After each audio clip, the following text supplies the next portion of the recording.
Halo, Assalamualaikum warahmatullahi wabarakatuh.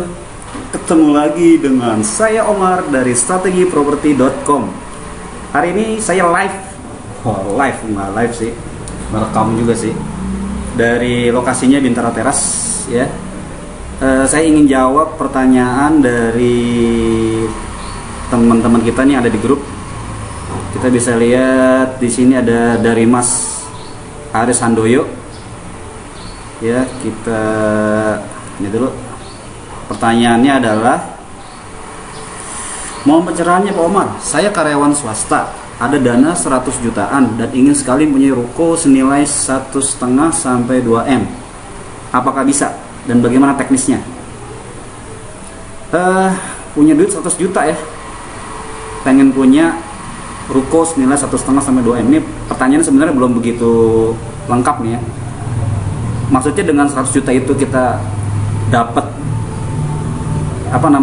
hasil investasi dari 100 juta itu, kemudian kita bisa beli ruko senilai 1,5 sampai 2 M, atau dengan uang itu dilakukan pembelian ruko seharga 1,5 sampai 2 M dengan down payment 100 juta itu.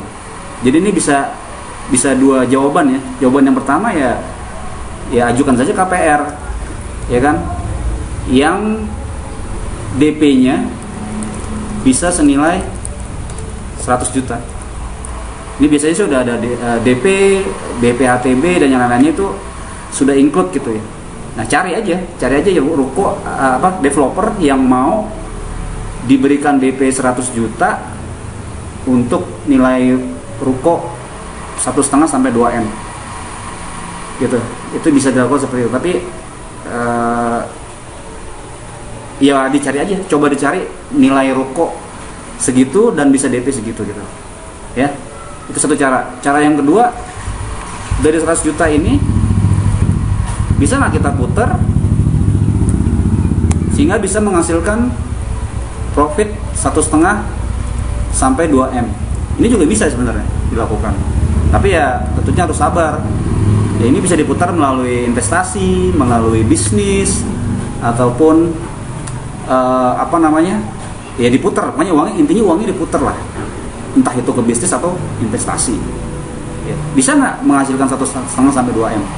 Jangankan 100 juta modalnya gitu loh, dengan dana yang minim sekalipun, kalau kita tahu caranya, tahu bisnisnya gitu ya, itu bisa loh. 100 juta itu menghasilkan 1,5 sampai 2 M, bisa banget ya kan. Apalagi di properti itu ya, kita bisa jadi broker, kita bisa jadi flipper, ya kan. Kita juga bisa jadi developer. Jadi idenya yang mesti digali. Apa yang bisa membawa kita dari posisi 100 juta sehingga menjadi 1,5 miliar atau 2 miliar. Ya. Atau bisa juga nih ya, lakukan seperti ini. Cari pemilik lahan ya, yang lahannya ada di pinggir jalan, punya prospek bagus, tapi dia tidak tahu mau diapakan tanahnya itu, dia tidak punya ide ya. Tawarkan saja kerjasama, kita siapkan dana 100 juta ini ya untuk dibagi untuk buat desain ya kan, terus siapkan untuk dana perizinan ya kan, terus marketing. Jadi lalu kita buat bisnis plan-nya. Antara 100 juta tadi bisa mengakuisisi lahan yang nilainya mungkin 10 kali lipat dari yang ada, bahkan berlipat-lipat dari dana yang ada. Nah, itu bisa dilakukan seperti itu ya. 100 juta very big money. Saya sendiri waktu mulai di properti itu nggak punya uang segitu, separohnya, enggak deh, seperempatnya kita bisa memulai bisnis properti dengan uang segitu. Oke, itu satu poin. Kemudian saya jawab lagi pertanyaan dari, ini cukup ya, ini cukup untuk Mas Aris Handoyo. Sekarang saya mau jawab lagi, ada satu pertanyaan dari nih, Mbak Salma Ismi Nuralifah. Assalamualaikum warahmatullahi wabarakatuh. Terima kasih sudah diizinkan bergabung di grup ini. Semoga Mas Omar dan rekan-rekan sehat selalu, amin. Dan lancar rezekinya, amin 2 kali. Jika boleh saya cerita, saya baru 1 bulan menjadi marketing di salah satu perusahaan yang menjual pergudangan. Oh, jadi intinya jualan pergudangan nih ya. Karena latar belakang saya hanya lulusan SMA, so what? Dan belum memiliki pengalaman, oh so what? Yang banyak saya menyempatkan diri untuk belajar sebanyak-banyaknya. Selamat, Anda masuk di grup yang tepat. Belajar sebanyak-banyaknya tentang kiat-kiat marketing itu sendiri. Salah satunya dengan menonton channelnya MZ Omar di YouTube. Tepat sekali. Alhamdulillah ada pencerahan karena saya sendiri masih awam sekali. Dan jika boleh saya konsultasi bagaimana ya apabila yang kita pasarkan itu adalah sebuah gudang, di mana gudang itu akan lebih banyak dibutuhkan oleh perusahaan-perusahaan. Tentunya pasarnya juga berbeda dengan menjual rumah. Kembali lagi nih, ingat nggak? Saya pernah ngajarin yang namanya bisnis model kanvas untuk properti. Nanti cari di channel ya, cari di channel saya tadi, bisnis model properti. Nah, bisnis model properti ini sebenarnya bisa kita aplikasikan ke berbagai macam produk ataupun jasa. Nah, kalau Mbak Salma ingin menjual pergudangan, gunakan bisnis model kanvas propertinya yang untuk jual pergudangan. Nah, di situ yang pertama kali harus kita buat adalah apa? Customer segmennya. Jadi Mbak Salma, sekarang Mbak Salma coba pikirkan, coba riset, coba analisa, siapa sih yang beli pergudangan itu? Satu, yang pasti adalah customer segment adalah perusahaan.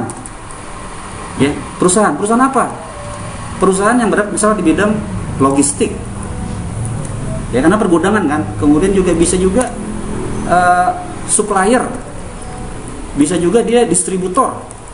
Ya kan? Intinya yang dia membutuhkan satu space bukan hanya untuk kantor tapi juga untuk menyimpan barang-barangnya dia gitu loh. Jadi coba di list perusahaan-perusahaan ini, ya, sambil terus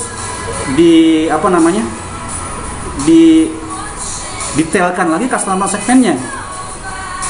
Yang kedua, cek lokasinya, lokasi pergudangan dari yang lokasi pergudangan yang dijual ada di daerah mana nih? Apakah dekat pelabuhan? Apakah di daerah industri atau di mana gitu loh. Nah, ini nantinya tentunya akan berpengaruh sekali kepada siapa nanti kita akan menawarkan. Gitu loh. Ya. Jadi di mana lokasinya itu yang akan nanti kita kan bisa menentukan sebaran iklannya, kemudian penawarannya, bentuk iklannya seperti apa, kemudian lagi ke siapa aja gitu. Nah, ini penting. Jadi customer segment itu penting.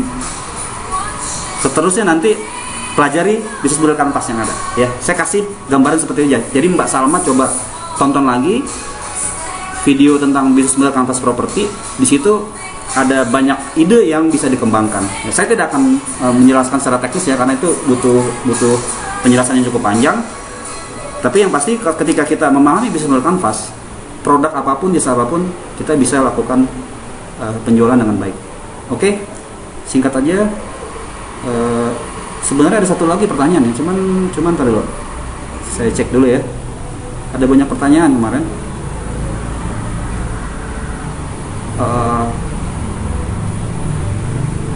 Ini mengenai foto ya, foto rumah indoor atau outdoor itu nanti ada Mas Pujo nanti yang mau bantu kita, yang mau sharing.